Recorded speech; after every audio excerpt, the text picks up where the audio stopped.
Hilux Vigo kita tak boleh pakai. 243. Oh, Hilux Vigo tak boleh. Hilux Vigo kita tak boleh pakai. Betul Hilux Vigo. So, Hilux Vigo barang saya OBD semua tak support. Oh, tak support dapat Myvi lama 1, 2 dan 3. Beg kuning saya.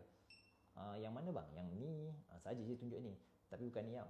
So, beg nombor 1, beg nombor 2 dan juga beg nombor 3. City Hatchback 1 sampai 5 Hazim.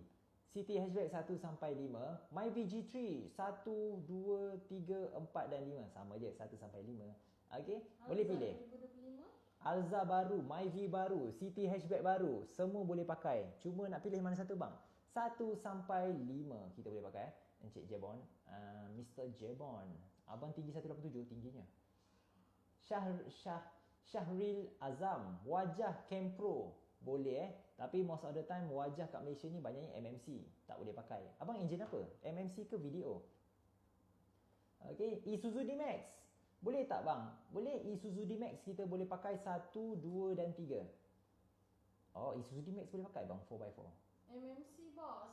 Oh, MMC tak boleh. Abang Syahril Azam. Barang saya semua tak support untuk enjin MMC wajah. Alza 2010. Nombor berapa?